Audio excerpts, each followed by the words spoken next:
हिवाळ्याचे दिवस संपत आलेले आहेत, तरीही अजून बाजारात खूप स्वस्त आहेत.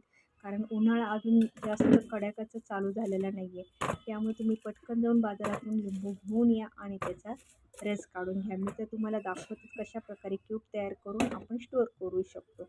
मला बाजारातून किंवा बाजारात गेले की मी कधीही लिंबू घेऊन येते.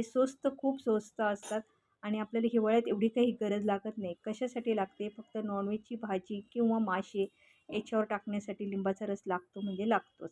आणि नॉनव्हेजच्या भाजीबरोबर लिंबू तर प्रत्येकाला लागतंच. त्यामुळे लिंबू आपण हिवाळ्यात आणतो. परंतु उन्हाळ्यात तर आपल्याला सरबतासाठी लिंबू हमेशा लागतो म्हणजे लागतो. पाहुणे-रावळे कधी अचानक येतात, उन्हातान्हातून येतात, तेव्हा आपण लिंबाचा रस तर त्यांच्या हातात देतोच.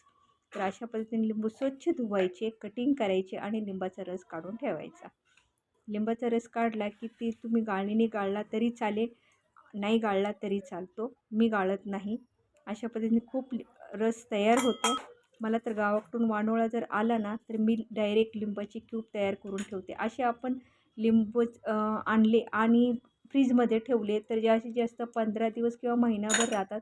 नंतर ते खराब व्हायला लागतात. आता ज्याच्यामध्ये आपण पाणी टाकून बर्फ तयार करतो, हे कंटेनर घ्यायचं. फ्रीजमध्ये तर प्रत्येकाचे असतं आणि त्याच्यामध्ये हा रस आपण टाकून ठेवू. अर्धा तास खूप झाला, अर्धा तासात त्याचे लगेच ब्लॉक तयार होतात. आणि जर रिकामं भांडं असेल ना, कोणतेही कंटेनर घ्या तुम्ही. माझ्याकडे ना आईस्क्रीमचं फॅमिली पॅक आणलेलं कंटेनर होतं आणि ते मी फेकून न देता मी असंच गोष्टीसाठी ठेवत असते. मग मी त्याच्यामध्येच ठेवत असते बघा. आता तुम्हीही तसंच ट्राय करा. आता आपण याच्यामध्ये फ्रीझरमध्ये ठेवून देऊ. अर्धा तासात तर होऊन जाईल. हिवाळ्यात बघा आपल्याला वाटाणा वगैरे हे भरपूर स्वस्त भेटतो, तर मी फ्रीझरमध्ये ठेवलेलं आहे. हे आहे आवळ्याची क्यूब. तुम्हाला आवळ्याची क्यूब कसे तयार करायचे जर हे व्हिडिओ पाहायचा असेल तर मला कमेंट बॉक्समध्ये नक्की सांगा. मी तुम्हाला तो व्हिडिओ तयार करून दाखवेल. आवळा हा आपल्या आरोग्यासाठी, शरीरासाठी खूप चांगला आहे.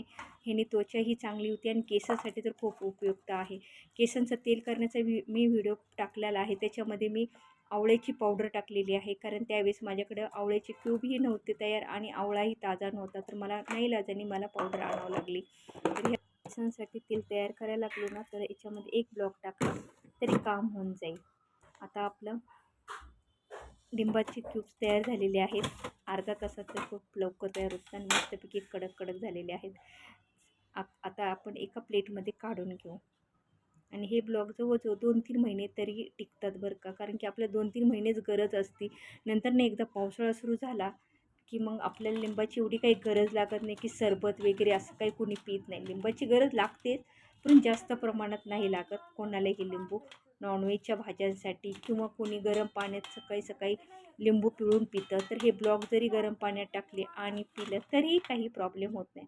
उन्हाळ्यात आपली लाईट जाते 2 तास 3 तास, कधी कधी दुपारपर्यंत जाते. परंतु हे जर आपण कंटेनरमध्ये ब्लॉक्स भरून ठेवले आणि फ्रीझरमध्ये ठेवले तर जवळजवळ दुपारपर्यंत का होईना लाईट जरी गेली तरी काही प्रॉब्लेम होत नाही. हे आहे तशी क्यूब राहतात कारण फ्रीझरमध्ये पूर्णपणे बर्फ झालेला असतो. तर चला तुम्हीही असं ट्राय करा आणि मला कमेंट बॉक्समध्ये नक्की सांगा की व्हिडिओ कसा वाटला. व्हिडिओ आवडल्यास लाईक करा, शेअर करा आणि कमेंट करा. आणि व्हिडिओवर नवीन असाल तर सबस्क्राईब करा. माझ्या रोजच्या रेसिपी तुमच्यापर्यंत पोहोचत राहतील. बाय.